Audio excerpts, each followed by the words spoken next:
nos trae hoy? Sí. Mira, hoy les voy a hablar de un personaje de verdad que hasta hoy día sigue siendo estudiado.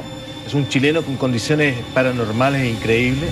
Se llama Jaime Galté Carré, un abogado destacadísimo, que tuvo la dirección de la Escuela de Leyes en Valparaíso, estuvo en la Contraloría de Santiago, pero a lo largo de su trayectoria, de su historia, se van reconociendo diferentes casos en los cuales incluso están involucradas autoridades chilenas, autoridades vigentes hoy día. Por ejemplo, los abuelos de Michelle Bachelet recurrieron a él porque tenía condiciones muy singulares.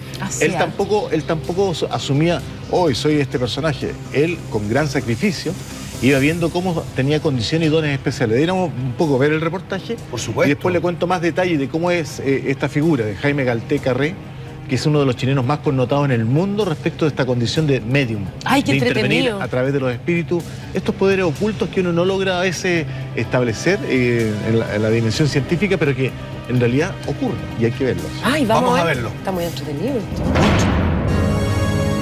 Jaime Galté Carré es el nombre de este brillante abogado que nació en 1903 y que llegó a ser director de la Escuela de Leyes de Valparaíso.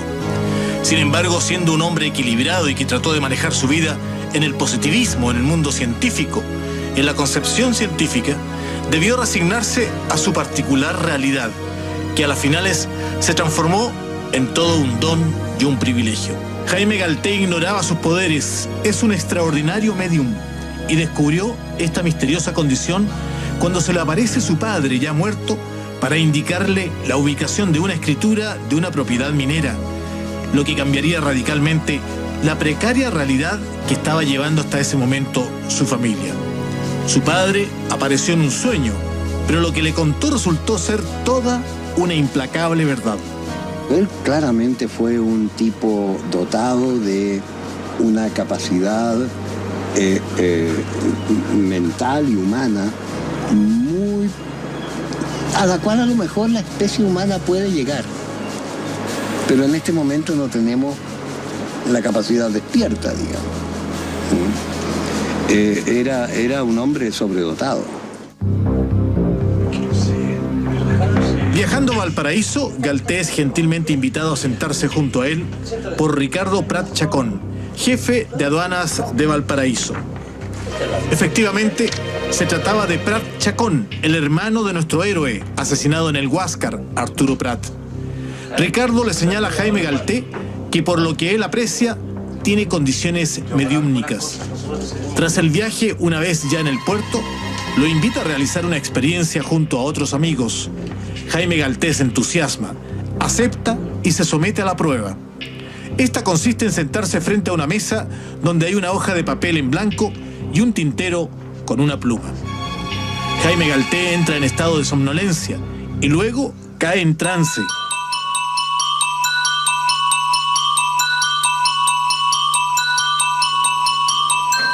Al despertar se da cuenta que ha escrito sobre el papel, pero que no es su letra. El mensaje decía que un barco se estaba hundiendo, el Itata, y uno de sus tripulantes supuestamente se conecta con Galté. Al revisar los antecedentes posteriores, se supone que el marino ya habría muerto y es su espíritu el que entra en contacto con el abogado con poderes extrasensoriales.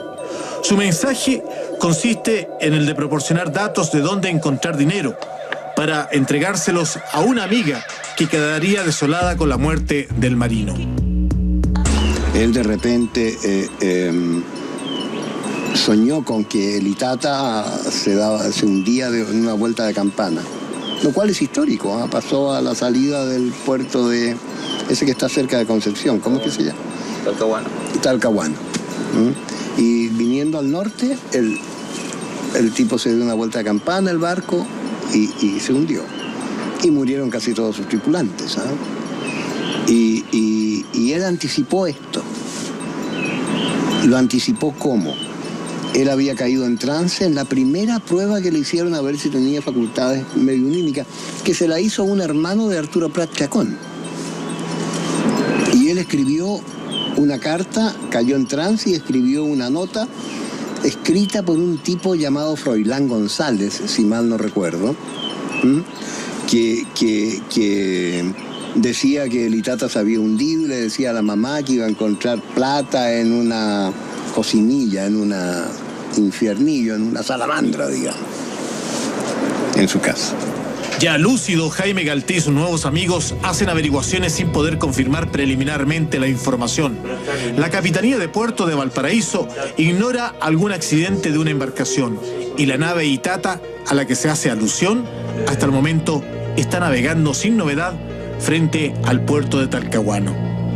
Pero Jaime Galté y sus nuevos amigos, pese al escepticismo y al riesgo de su prestigio, se desespera porque cree con mucha firmeza que ese contacto con el que acaba de ser medium sí ocurrió y tiene una base de verdad.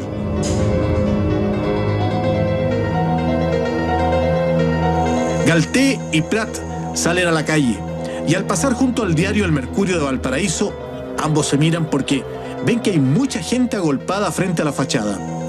Algo se había publicado recién en el pizarrón de las últimas noticias. Al acercarse, leen: naufragio de barco Itata.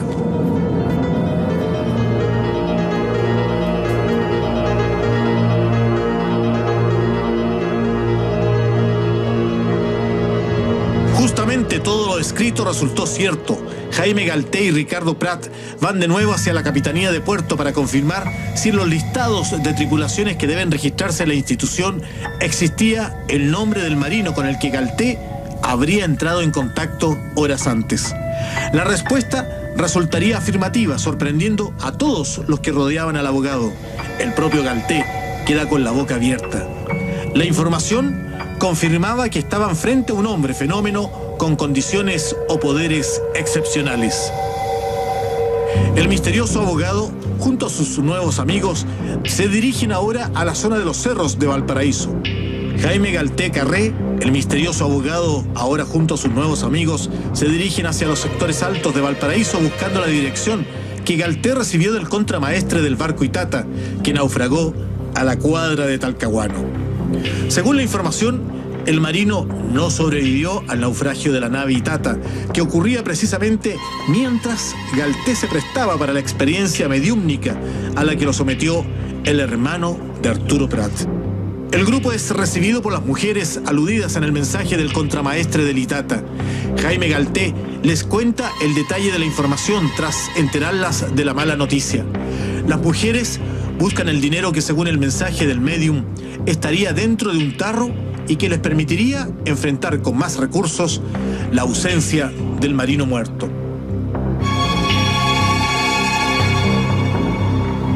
Y ahí entendió, sobre todo cuando fueron a la casa del propio Froilán González y le dijeron a la mamá que el dinero estaba en la salamandra y lo encontraron, él comprendió que él tenía facultades mediunímicas muy particulares.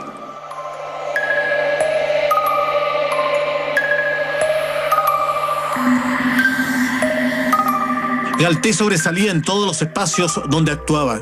Este hombre de ley, sumamente discreto y reservado, cohibía a los alumnos con su mirada penetrante, fija, cuando los evaluaba en la Comisión de Derecho Procesal durante los terribles y famosos exámenes de grado de la Escuela de Derecho de la Universidad de Chile en Valparaíso. Poseía la peculiaridad de establecer conexiones en otros planos, en otras dimensiones. En esta, como en varias oportunidades, sus colegas fueron testigos de la capacidad de descifrar los pensamientos del alumno, al cual sugirió manifestar a viva voz sus ideas. No había duda que Jaime Galté trascendía el plano terrenal, conectándose con lo sobrenatural de manera espontánea. En los exámenes que hacía Jaime Galté siempre pasaban cosas raras. Frente a una pregunta, el alumno quedó pensando y de repente Jaime Galté le dijo: dígalo nomás si está bien. O sea, le tiene que haber leído el pensamiento, ¿no? Jaime Galté enfrenta una verdadera encrucijada, sabiéndose un hombre con poderes extrasensoriales. ¿Cómo compatibilizar esa condición con la de ser un serio abogado de instituciones estatales? La verdad es que su fama llegó a oídos de gente connotada y demandaron su ayuda. Es el caso de los abuelos paternos de la recién electa presidenta Michelle Bachelet. El matrimonio, compuesto por Alberto Bachelet y Mercedes Martínez, recurrieron a Galté por su hijita gravemente enferma en 1939 para que los contactara con el pediatra que la atendía, pero que había muerto recién. Jaime Galté se prestó para realizar de médium, pero el médico no apareció, sino que puso en su reemplazo el espíritu del doctor Erich Halfani, de origen suizo-alemán, quien habría muerto en 1906 en Bolivia. Este prescribió una medicina recién creada en Alemania, pero no existente en Chile. El espíritu del doctor Halfani se convertiría en el futuro en un gran aliado para las intervenciones del críptico abogado Jaime Galté. Él firmaba con el nombre doctor Halfani. Sus recetas, digamos. Y tiene comentarios divertidísimos. Por ejemplo, ¿quién fue el idiota que diagnosticó tumor? La señora está embarazada. El doctor Halfani resultó que era un médico que se había muerto, claro, más o menos a comienzos del siglo XIX. Unos 3 o 4 años después que había nacido Galté, Jaime Galté, claro. Y Jaime, cuando caía en trance, este era el espíritu que llegaba a él y diagnosticaba a través de él. Este misterioso abogado fue un médium de incorporación integral. Él sabía que cada vez que ejercía la mediumnidad, perdía minutos de su vida. No obstante, la derrochó generosamente en bien de los demás. Convencido de que la conexión que establecía con el doctor Halfani era vital para muchas personas, se dedicó a contactar con él.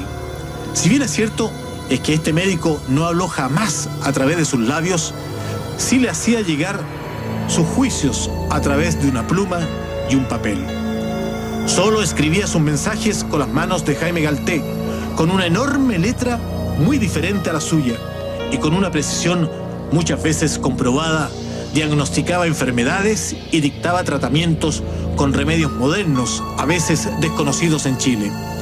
El testimonio del doctor en economía, Rolando Urrutia, da cuenta de que sufrió un accidente al momento de nacer, cuando una enfermera le aplicó una solución con base en nitrato de plata, la cual estaba mal elaborada y quemó sus córneas, ocasionándole ceguera. Luego del diagnóstico del doctor Halfani de manos de Galté, pudo recobrar la vista. Otro caso emblemático es el amigo de Galté que acudió a él por una infección generalizada en los riñones. El doctor Halfani le transmite que la infección no se encuentra en las vías urinarias, sino que es proveniente de focos infecciosos de un molar superior izquierdo. Superada la gravedad por los medicamentos recetados en la emergencia, poco después el dentista confirmó en las radiografías el diagnóstico: infección en un molar superior izquierdo.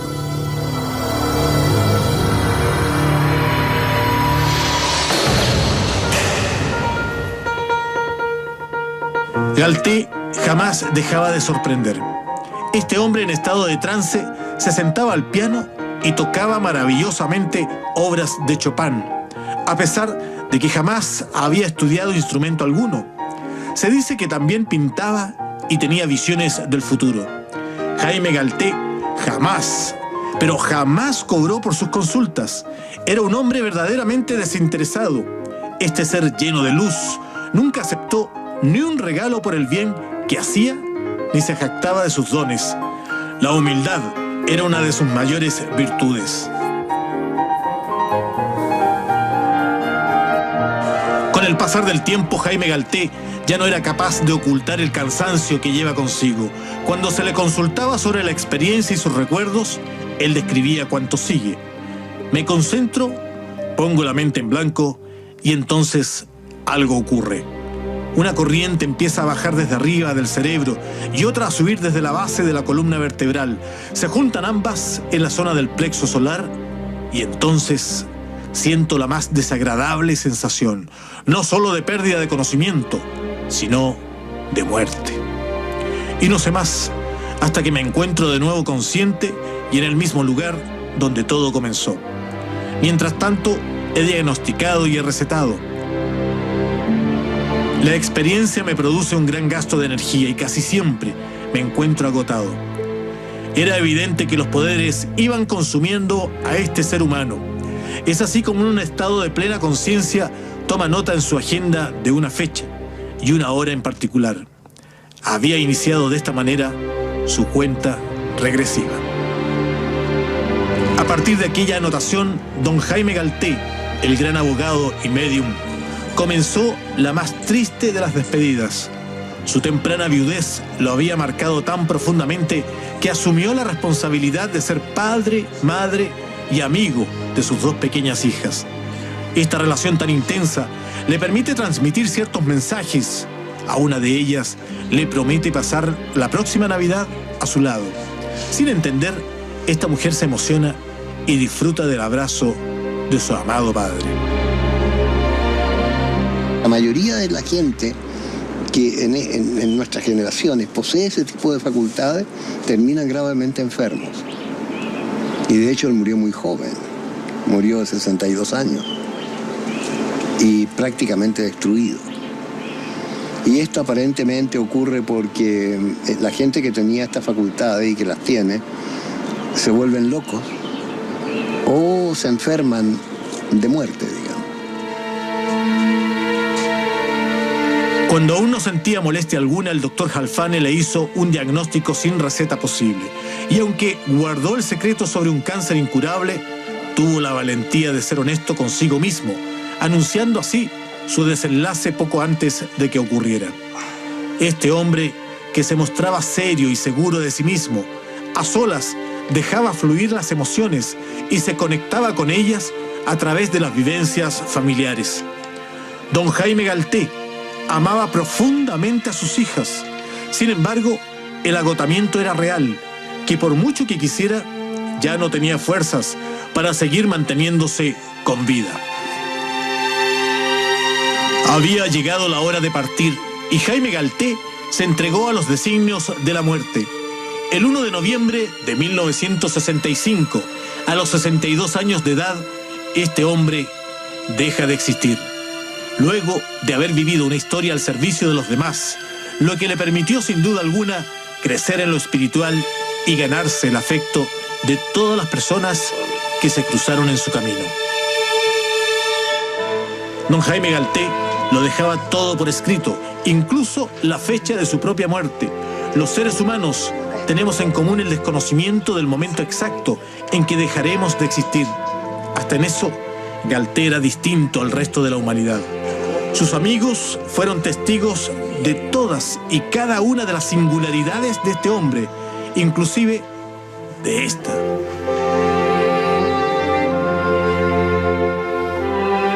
El tiempo fue transcurriendo, pero no así la pena para esta mujer. María Inés Galté coloca guirnaldas en su árbol de Navidad. Sumergida en el desconsuelo, mira con amor aquellos arreglos heredados de su padre. Si bien estos dejaron de funcionar, para ella no significaba un impedimento para que estén presentes simbólicamente en aquel árbol. Grande fue la admiración cuando las luces se encendieron de nuevo, como prueba de que don Jaime Galté no había olvidado la promesa hecha un tiempo atrás: pasar Navidad con su amada hija.